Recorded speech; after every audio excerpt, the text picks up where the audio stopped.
Hey, this is Quincy Enunwa, and you're listening to the Blackshirt Alert Show. This is Will Shields, and you're listening to the Blackshirt Alert Show. I'm Andy Dick. You've been watching Blackshirt Alert Show.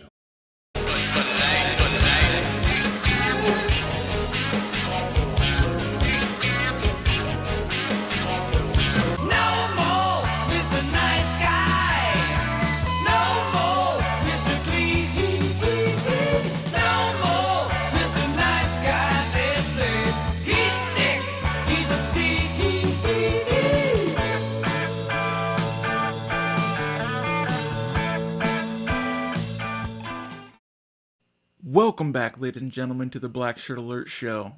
I am your host, TK. With me, as always, is Greg. Hey, everybody. Greg, we've been away for a couple weeks, but that's because there wasn't a whole lot to talk about during, between the end of the regular season to the bowl game. But there is now. There is now. And Greg, we had a monumental win against a very good Pac-12 team, UCLA. Yes, sir, we did. A win that I think is going to set us up into 2016 very nicely, Trav. Greg, I don't think many people expected a win. Nope. I thought they thought that we would, do the regular compete, and then towards the end we would, throw it away. That was not the case. It's not the case. It kind of looked like that might have been the direction it was heading, though, Trav, in that second quarter. I mean, I think they got up by 2 touchdowns. Yep. Maybe. Yeah, and really, those 2 touchdowns, Greg, they made it look easy. Yeah, I mean, I was getting a little scared going into half. I was getting a little nervous, but first thing I want to say, Greg, before we dive into too much detail with this is, we have some big guests coming on. Huge. But Greg, let me say this: what a bullshit targeting penalty! Absolutely, man. Trav, in football, there's going to be hard hits. And that was not targeting in the slightest bit. Greg, it was not even close to targeting. And here's the thing that pisses me off. Yeah. 2 games in a row. Now, listen, the first one that, against Iowa, that was justified. Absolutely. As soon as it happened, I was like, the flag's coming and he's gone. Yeah. This one, like, even when I saw it happen, I was like, sweet play. And then I saw a flag and I'm like, are you kidding me? Right. Like, how are you going to call that? Like, Nate Gary has played outstanding football, and we didn't even have him our last 2 games, basically. So, I'm glad that the team didn't lose its composure after that. But at the same time, I thought these refs were garbage. I really did. They really seem to kind of have it out for us. Like, our second possession, we're driving again. And, Tommy gets that face mask that wasn't called, and he happened to fumble it on that same play. They get the ball. And that's really when the momentum shifted, and you kind of thought to yourself, oh boy. Oh boy. Yep. Yep. And I was just like, man, like, why couldn't they just throw that flag? We cannot give them points like this. Like, it's crazy. But we prevailed. I thought Tommy bounced back, played outstanding football, had that crucial sack that it's just like, man, you guys throw that away. But other than that, he played outstanding football. Oh, man. If we could have had that Tommy versus Iowa. If we could have had that Tommy versus anyone, I think we win a lot more games. Yeah. But it's good to see him bounce back. I know he was beating himself up over it. And, overall, both sides of the ball, we played outstanding. Like, we smashed the ball down their throat. We had defensive stands when we needed. And, Greg, we've had, former players on, like, Booker, Farley. They always preach 3 and outs. We got a lot of those. Yeah, no, absolutely. Greg, let me ask you this. Yeah. How do you feel now? Relieved. It is a relief, isn't it? It's like, you're kind of looking at it and you're like, wow, we could be 5-8. if we don't win this, and that's just unheard of. And They would have been catastrophic. Catastrophic, and I'm really glad that they put us up against a good team. Like, yeah, we probably could have beat, some scrub team from, wherever. But Right. they gave us UCLA, and I wanted to see how the team would react. I wanted to see how they'd step up, and they stepped up in a big way. In a huge way. I mean, that was a quality win over UCLA. I mean, if you listen to those announcers during the game, they talked like, that UCLA quarterback is a early first round QB type NFL players. So huge win. Great play on both sides of the ball. Very happy. I mean, a few hiccups, no big deal. A great way to end the season. And man, I cannot wait for 2016. Greg, my only complaint is, and it's not really a complaint, it's just I hope the coaching staff realize that if you want to win at Nebraska, you have to run the football. Well, it sure worked for us in that game, Trav. Well, Greg, in my opinion, and I think UCLA is probably the second best team we played all year. I would agree with that, yeah. I mean, Michigan State, UCLA, and maybe Northwestern then. Northwestern or Iowa, yeah. Yeah. And I will say this, though, Greg. In those two games, we ran the ball with success. Right. And if that doesn't tell you that you must run the football at Nebraska, I don't know what will. Now, I mean, it's fine if you want to, be, Texas Tech or whoever, Houston, and throw the ball all over. That's fine, but it doesn't work here. And anytime we've tried that, we've failed, and pretty much failed miserably. And I'm not saying it's because we don't have the players. I think we do have the players. We may not have the quarterback with that ability to run that type of offense, but we do have the players. But this team's bread and butter is running the football, and when you take that away, you really kind of handicap us. And it was just nice to kind of see that smash mouth mentality come back. And the offensive line, they dominated this game. Right.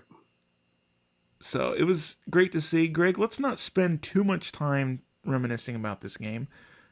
Well, we have a couple guests coming on, and we talk about this game, and yeah, I mean, season finale show, Trav, and we wanted to bring some huge names for you guys. So let's get to our first guest, and that first guest is Quincy Enunwa, former Husker great, Greg.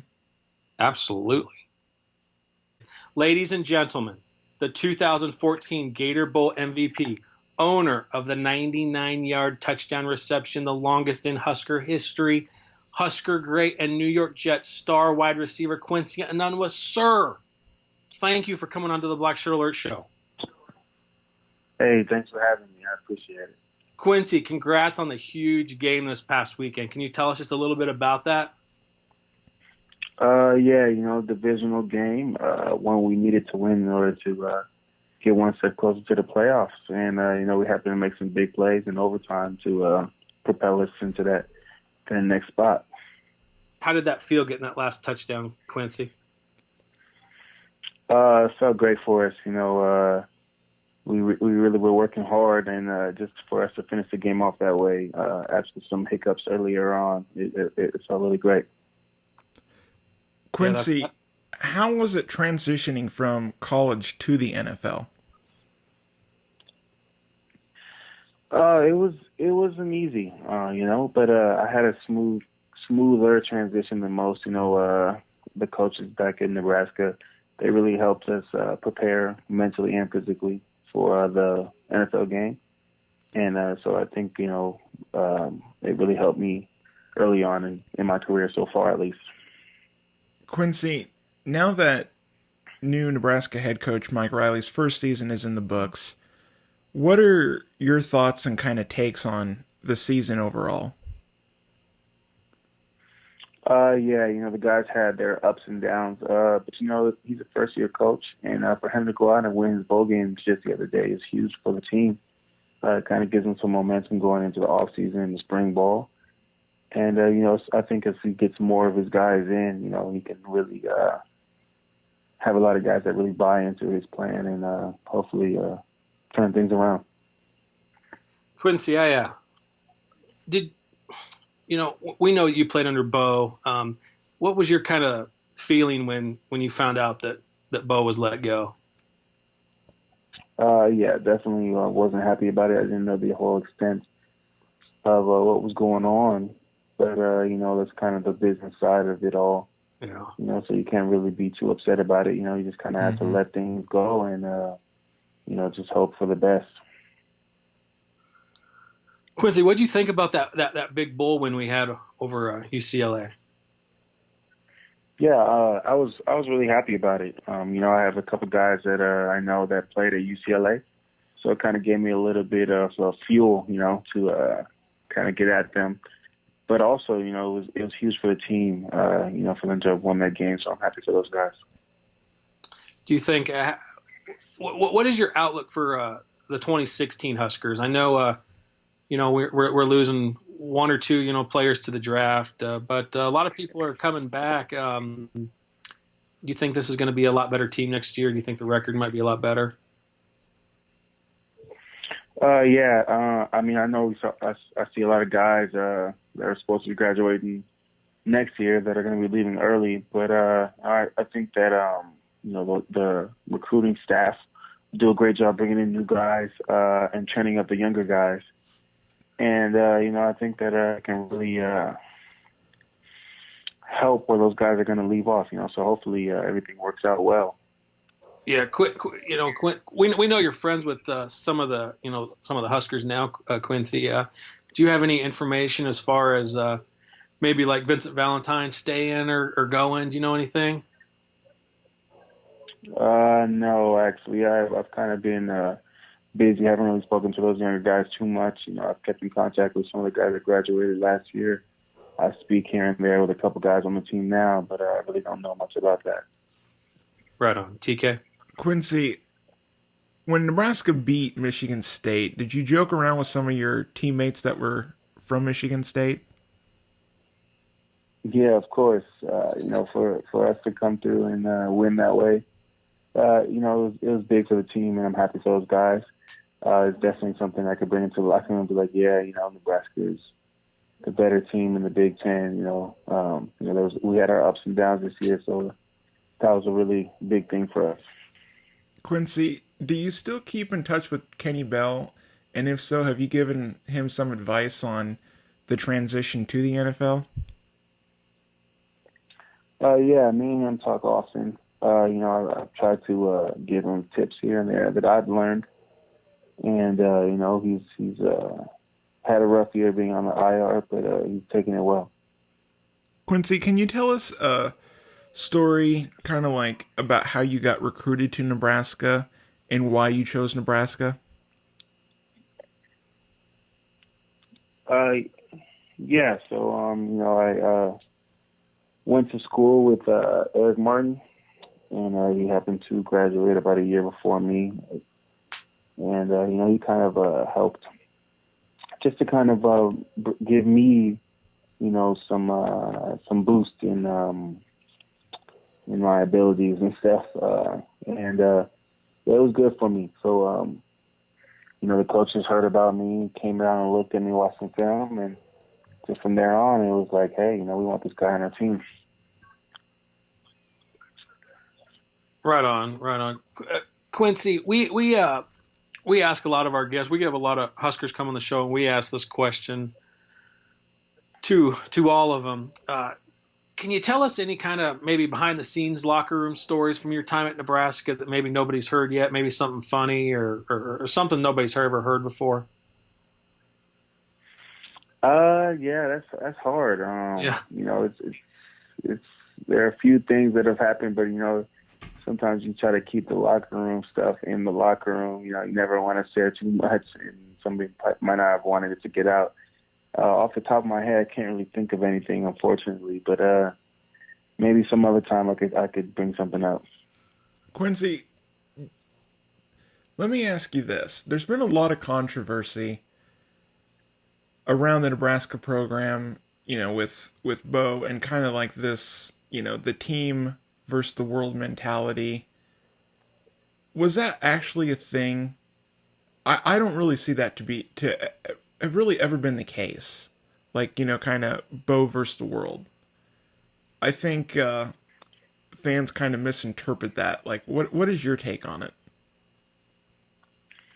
Yeah, we never really had that mentality at all, not at least when I was there. I think it was more so just you can't listen to the outside. We are in a fishbowl, and so a lot of the things we do is really scrutinized, and so you can't really listen to the criticism. You got to go out and play. You don't really want to let so much of that get into your head to where it affects your play. And so that's more of what it was than anything else.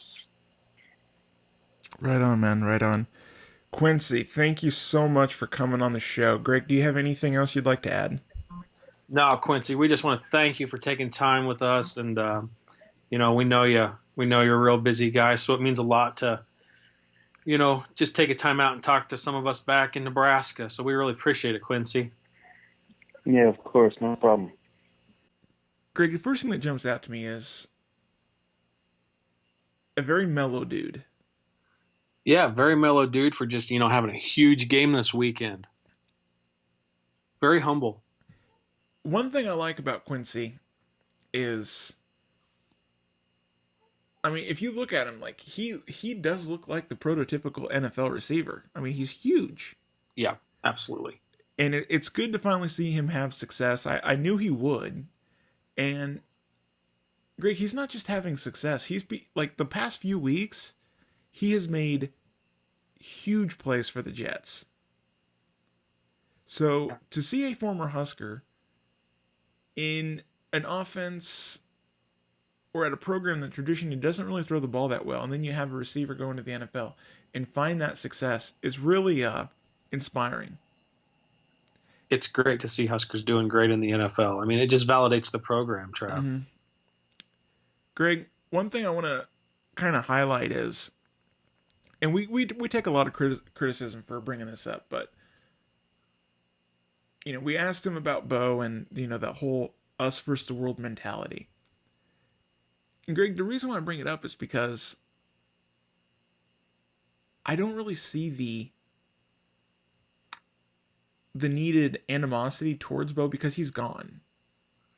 Trav, it seems like, correct me if I'm wrong, and please, if I'm wrong, let me know in the comments. It seems like, people on the forums, they sure talk about the whole us versus them mentality. But when you and I, Trav, when we speak to the players that played the game with Bo, we don't hear any of that. Trav? In fact, Greg, what we hear is quite the opposite. Those players love the fans. That's right. And anytime you talk to them, they rave about the fan support. Yeah, I think, I don't know if there's any truth to that, Trav, because we haven't heard anything of that sort from the players that were there. Right. So I think we're maybe putting that whole thing to bed. I hope so. And, we've kind of brought it up ourselves, like maybe this player has kind of like an us versus the world mentality. It's a myth, guys. It doesn't exist. Right. And I think when you talk to these players and you hear, just like Quincy, it's taken completely out of context. It's not that it's us versus the fans. It's us versus the criticism. Like, just ignore the criticism. We love fan support. We just don't like the criticism, so we phase that out. That's the us versus the world. Like you said, they're put in a fishbowl. And they can only focus on what they can control and not what they can't control. Right. So it's a complete myth, and it's something that I wanted to ask just so that we can just turn the page on. I'm trying to get the page turned on the negativity towards Bo because I think at this point, it's just unjust. I think you are absolutely right, Trav. Thank you for saying the things that need to be said. Well, Greg, that's why we're here. It is why we're here. It's why we do what we do. It's what we do. Greg, we have a very special guest.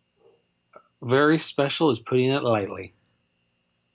I'm very excited about this one because when you told me who we had on the lineup, I'm gonna use Michael Booker's word. I was crunked. I got all crunked up. Trav, we've talked to some of the greats. Adam Carricker, Aaron Taylor, Terrell Farley, Michael Booker. We've talked to so many greats. Trav, we have another one on the line. Let's not waste any more time, Greg. Let's just get right to it. Let's do it. Ladies and gentlemen, the All-Century Team Husker All-American 12-time Pro Bowler, College and Pro Football Hall of Famer, and Husker royalty, Will Shields. Sir, thank you for coming on to the Blackshirt Alert Show. No problem, man. Thanks for having me. Our pleasure. Will, first question. How often do you make it back to Lincoln to catch the Huskers? You know, I make it back quite often. Usually I watch UCV, the football, most of it on TV, but I do make it back quite often since I've got a son that goes to school there right now, plays in the basketball team. So that keeps me hustling up and down the road, that's for sure. Yeah, you know, we were gonna ask you about that. Well, I'll just ask you about that right now. You know, your son's doing fantastic for the Nebraska the Nebraska basketball team. Will, can you just kind of tell us a little bit about that and tell us a little bit about your son? Well, you know, he's doing really well. He's enjoying his time that's there in Lincoln, trying to do the best he can with what we have put in place. You know, the great thing about it is that he's on track to graduate 4 years. He's only been there 4 years, but he'll get his degree in biology here in May, and hopefully get an opportunity to keep, you know, participating in basketball after the time is done there in Nebraska. Yeah. No, we think he's doing great, and we think that's awesome that he, you know, is playing for Nebraska here and everything. And Will, you know, back to football. After, you know, the Huskers had a lot of struggles this season. You know, how important was that bowl game win over that quality opponent like UCLA? Well, I think it was it was big. It was to the point of basically setting a stage of how good they could possibly be in the future. I think this year, you know, there's 3 or 4 games that could have had, you know, 50 seconds of, you know, difference of play. It would have made a big difference in the whole season. And so I think that's one thing that we have to look at as being, you know, Husker fans and how we tear things apart from top to bottom is that, you know, there's about 4 or 5 games there that, you know, we should say at least 3 for sure, that, you know, we could have had in the bag and just gotten done within the last minute. So, you know, that's, you know, the little minute things that change the season and everything else makes a big difference. But I think it's really going to be big to see who comes in and contributes from this point forward, getting ready for next season. I mean, I'd like to go. I mean, I'd love to watch the bowl game where we, you know, what I consider put our big boy pads on and just ran a smaller team over. Yeah. Will, overall, like, what are your thoughts on the 2015 season? Were we a better team than our record showed, or what was it kind of what it really was, and just not really a downer, but just an average season? I think it was an average season. I mean, I think we could have been better than what we were, but also with trying to get a staff used to who they have and what to do with them when the bullets were flying was a little different. And also working together as a group is a little different. And so it was a year of growing pains in a sense, and hopefully can turn the corner and, you know, start now looking forward to the future of, you know, back to at least the 9-win seasons plus. You know, then maybe 2 years after that, 3 years after that, start talking, hey, are we ready for a national championship run? Right. What exactly is the outlook for 2016 now? You know, the outlook is that, you know, when you had, you know, of course, the games that we, you know, that you think that we should have won, you know, you look at, you know, maybe a higher team are actually working your way out. You know, I think, you know, 8 to 9 seem to be what we're looking for. for me being a guy sitting on the sideline these days, we're going, hey, if we can get a 9-win season, we would be happy with that going into, at this time at the end of the year, 2016, going into 2017. Well, let me ask you about the NFL real quick. What did it mean to you as a person, not really as an athlete, but just as a person, to be inducted into the, NFL Hall of Fame and have your family in attendance? I think the greatest piece is that because, the family is the motivation to get to where I was as a player. And so to me, that was the most important piece because they were my motivating force. It was always, the simple fact of, trying to make a living, trying to get, and then at that point, the second tier was trying to be the best you can be to make sure you could keep making a living as long as you could. That's sort of how it sort of took its toll of, the family was the motivating factor to work as hard as you did and to get to the next level and then to do the best you can week in and week out to make sure that, you kept those checks were coming in. And then the third part was, hey, while I'm here, I might as well try to be the best I can be day in and day out because that sort of keeps your job security. Well, what were some of the characteristics that Coach Osborne, preached to you and the team at your time at Nebraska that you kind of embedded into your own life? Well, I think what the greatest thing was is that Coach Osborne had a great staff around him, and he basically let them do their job to the best ability and coach what needed to be done. And, of course, he was the figurehead of that group. But he had great men that worked with us on a day-to-day basis to help us, grow and be better. And, that's one thing I think was more instilled than everyone else is that he had a great group around him that helped mold us into what we wanted to be.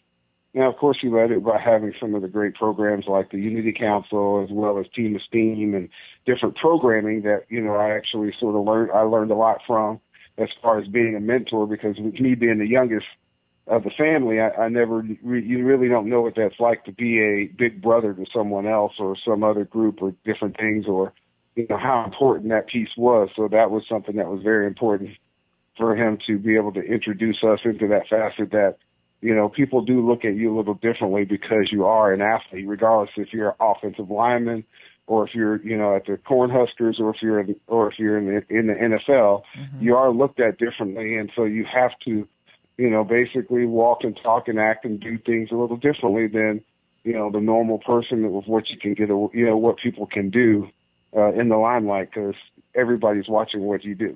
Right. Greg?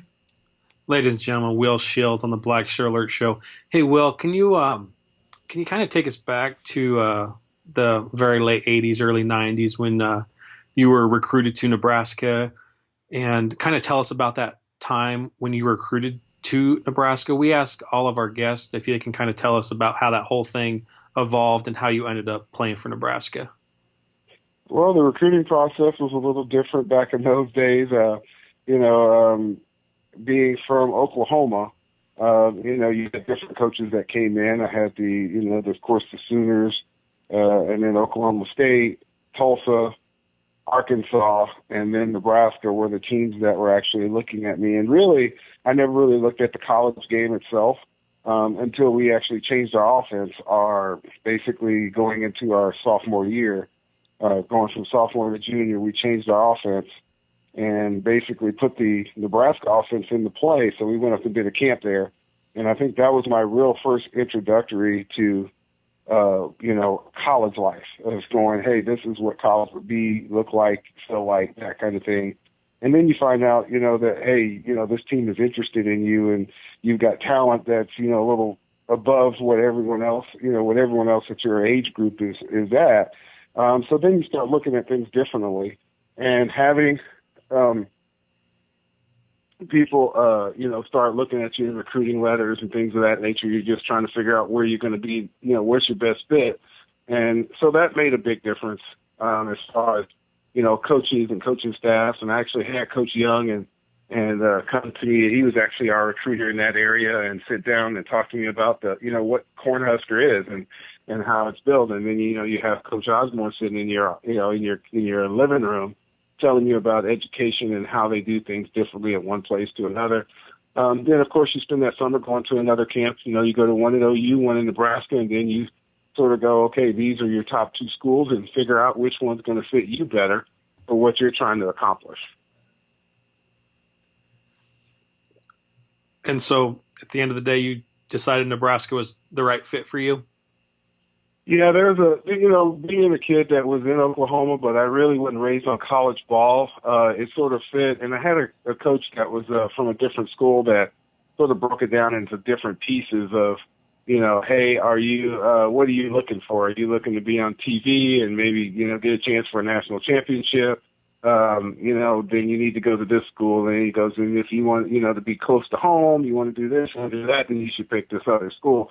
And, I think it was more or less the choice of what I needed as far as getting through school for a fact that, Nebraska had such a great actual school project put together for us. I mean, we had study table, we had different things where at that time no other school was talking that way. They didn't have, the other amenities that was really there built to help get you to where you wanted to be as far as getting your degree done, as well as getting ready for the next stage as far as football. So that's what ended up finally making my decision. Of course, one of those things is easily walking down into the weight room and seeing all the great linemen that had been there before that had moved on to the next level. That easily gave you that feeling that they thought you was important as what you were going to be as an offensive lineman. Where the other schools, they really didn't count their offensive linemen. They more counted the defensive side and different things like that, which, if I would have chose to go to a different school, I could have played on the other side. I was, recruited for a little defense here and there. But I knew for what I liked and what I thought was fun, being able to do things on the offensive side, that it was a good fit for me. Well, let me ask you this. During your time in the NFL, who was the best defensive lineman that you went up against? The guy I always counted as being the guy that was the toughest guy to go against was John Randall. Trevor Price was another guy, and Howie Long. I mean, those three guys, they're just what they did and how they took the game apart and basically made you work on every play. They were definitely the standard that was set for you to try to basically be able to, if you can handle any of those guys, then you're doing really good on any given day. Right. Greg? Well, you seem real fortunate in the fact that, you had the great career at Nebraska, and then you went to Kansas City, and you played all those years at Kansas City. And nowadays it seems like players in their pro career, they'll play for 3 or 4 different teams, and you had the luxury of playing for Kansas City for your whole career. Can you kind of tell us about that, Will? I mean, how does that feel just to play all those years at just one city and kind of having your whole career so close to home?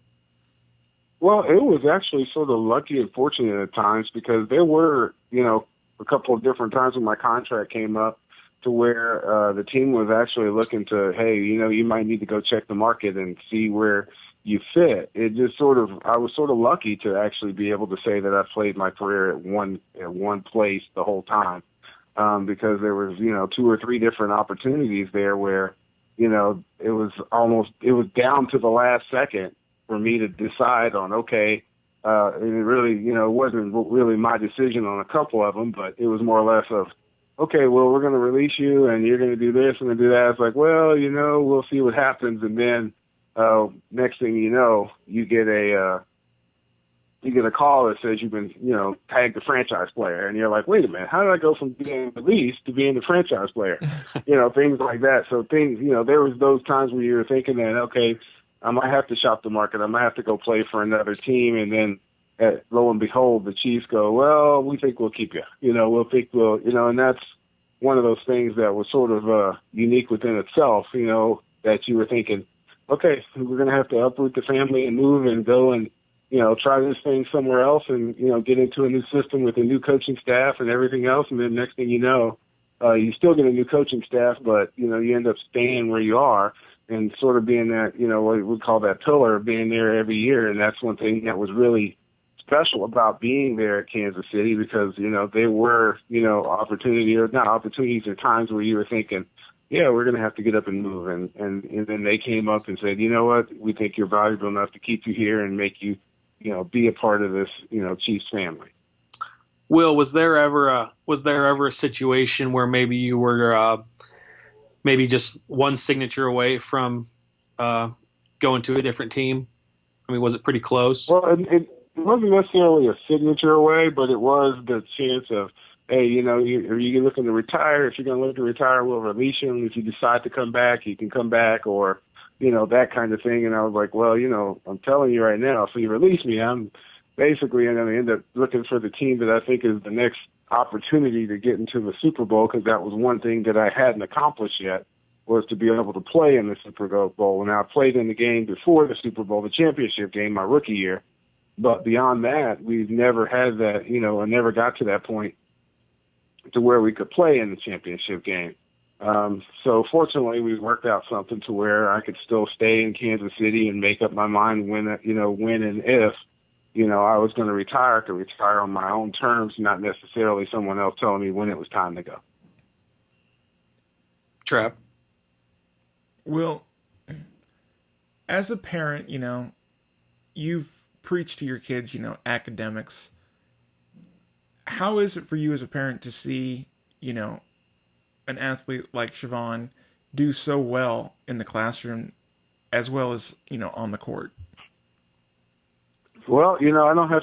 What's good about it is because I got this, the lady I call the boss lady, my wife here. She takes control of all of that, and she makes sure that our kids are going to be, working toward a goal to make sure that they get that done. And so, but for him to be able to do it in biology, that's, sort of unique within itself, because it's not a simple degree. I mean, you've got labs and different things that's going on at the same time, while you're still trying to work toward a goal of, playing week in and week out, that kind of thing. So for him to be able to, be, on the close outer rings of saying, hey, I actually accomplished this, it's one of those things that's really special and unique. And we sort of said, hey, now you're the next generation that has, proven that you can get it done. Now, we set the bar for what the next generation behind us is going to do.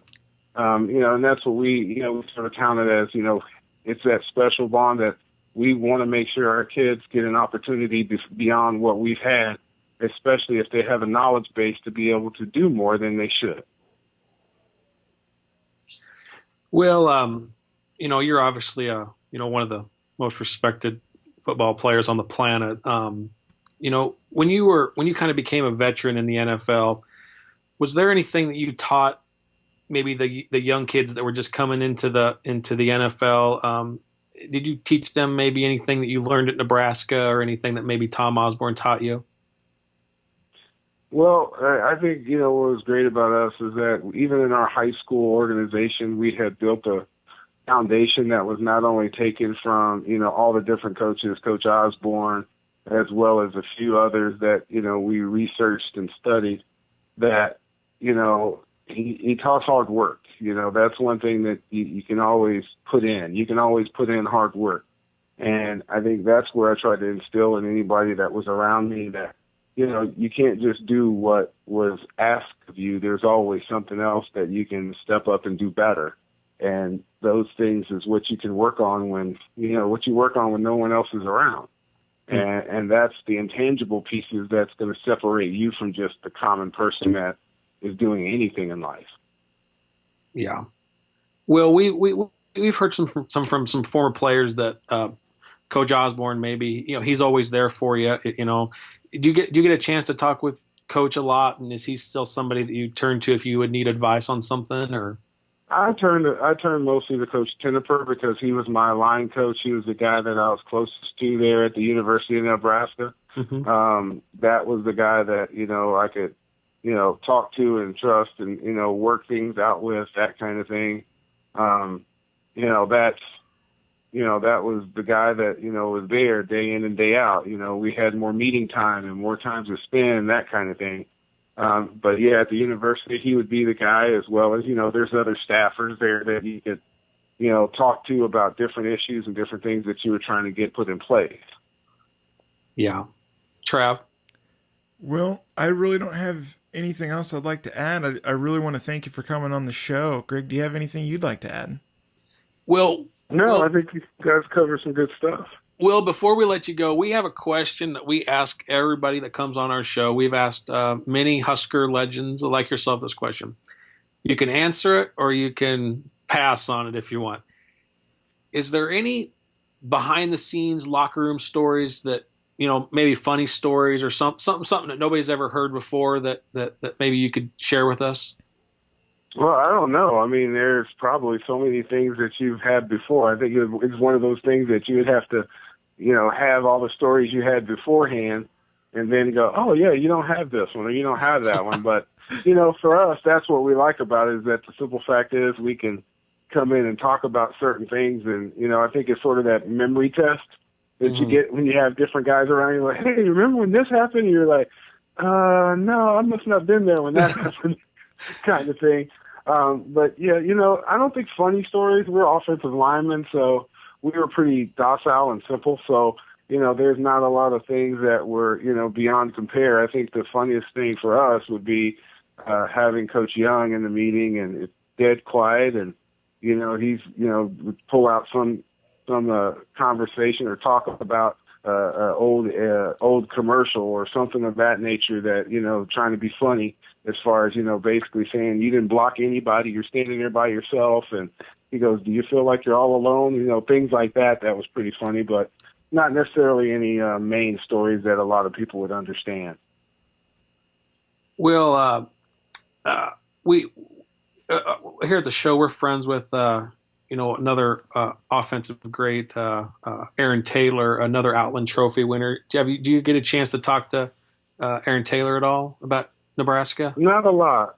Not a lot, actually, because, I'm up here in Kansas City. Yeah. So by the time we make it back, it's always rushed from one place to another. I talk to Wiegert every once in a while and that kind of stuff, but, not on a consistent basis. We are sort of different eras. Yeah. Right. Yeah. All right. Well, ladies and gentlemen, Will Shields, we cannot thank you enough for coming on to the Blackshirt Alert Show, man. It just means so much to us for, giving us your time. Well, thanks for having me. I appreciate it. You guys have a great night. Greg, first off, the thing that comes to me when I listen to Will is not really the athlete Will, but the person Will. Like, he is more about, what he can control off the field than what he can on the field. And that too, I think anyone should be more inspiring than his on the field play. Yeah, no, I totally agree. I mean, the guy's pure integrity. He is a man he lives the Nebraska way, and he's obviously one of the greatest players to ever play the game, Trav. Greg, when you have a 12-time Pro Bowler and he played, at a school that we support, it's very humbling to have them on the show. Absolutely. I mean, Trav, let's just talk about this for a second. When we started this show, we weren't sure if we would get anybody on. We didn't know, and we didn't know if we were going to have 5 people listen to our show or 5,000 people listen to our show. And some of our episodes have been great. Some our views have been down, but some have been through the roof, Trev. They have passed our wildest expectations. So just the fact that we get to talk to these guys is really it just seems crazy to me. And now we have a 12-time Pro Bowler, NFL Hall of Famer coming on to our show. Trev, what's up, man? I think, Greg, what is up is that we are earning our credentials. Right.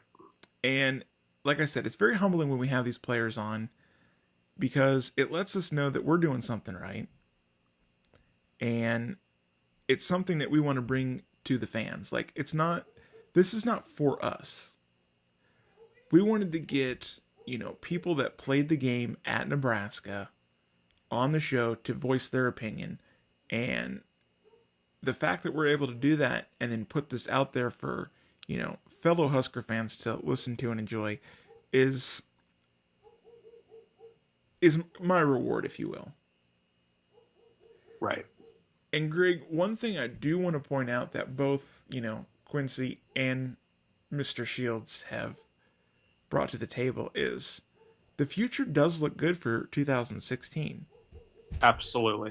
When you have, we've had struggles and we've had our ups and downs this season, obviously, but to end the season like we did, that really gets the wheels turning for what I think a lot of people are going to come to expect as a very successful 2016 campaign. No, I couldn't agree more. Greg, the college football playoffs are about to start in the coming days. Yes, sir. I'm really looking forward to that Michigan State-Alabama game. I think it's going to be a doozy. And it's not just because, it's Michigan State, going up against Alabama or, Big Ten versus SEC. I don't really get into that stuff. It's right. Just the type of football that these two teams play is going to be fun to watch.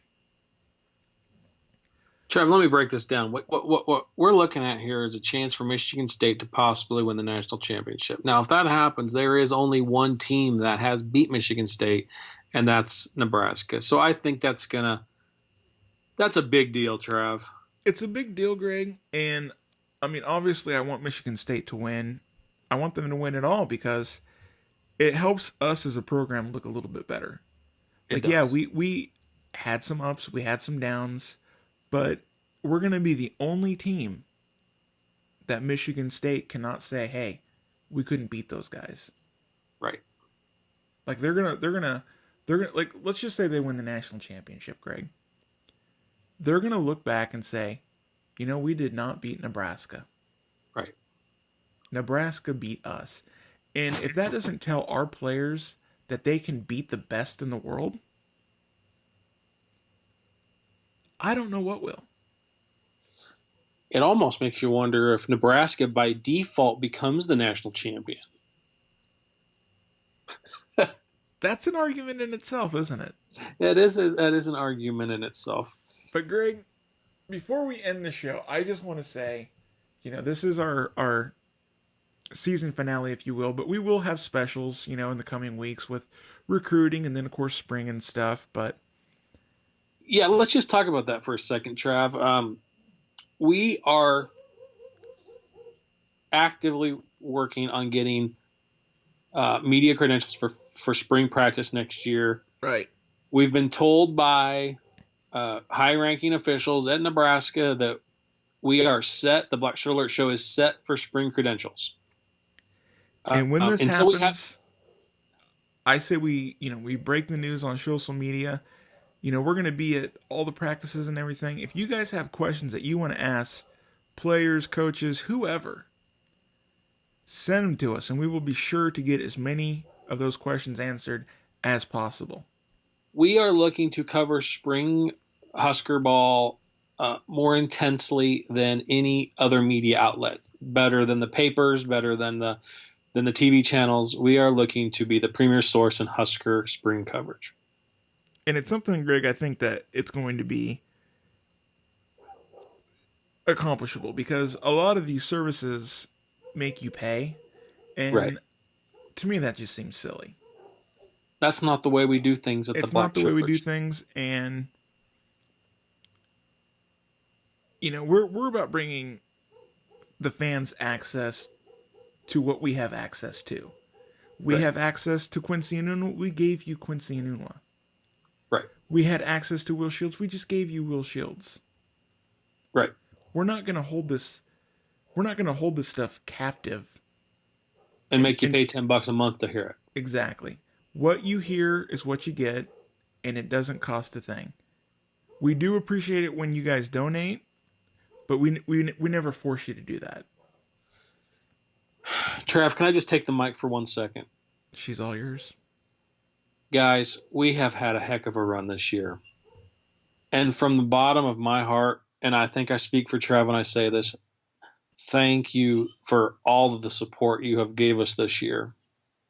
On all of the downloads, all of the views, all of the comments, all of the emails, all the donations. Trev, it has been a wild first year. It's been wild. And we're going to take a little break here, a little breather, just along with everybody else, we'll be back. But we'll be back with some specials before spring, Trav. Well, Greg, like we said, we got the recruiting special coming up, and if everything goes well, the Blackshirt Alert Show will be at the signing day. Yep. So. And then, after that, here comes spring. So we're going to try to bring you guys as much content when we can when there's news. So, just stay tuned. And Greg? Guys, blackshirtalert.com, facebook.com/blackshirtalert, twitter.com/blackshirtalert, youtube.com/blackshirtalert. Everybody, thank you for listening to the Blackshirt Alert Show, and the Blackshirt Alert Show keeps rolling on. Go Big Red. What about the new girls, you guys?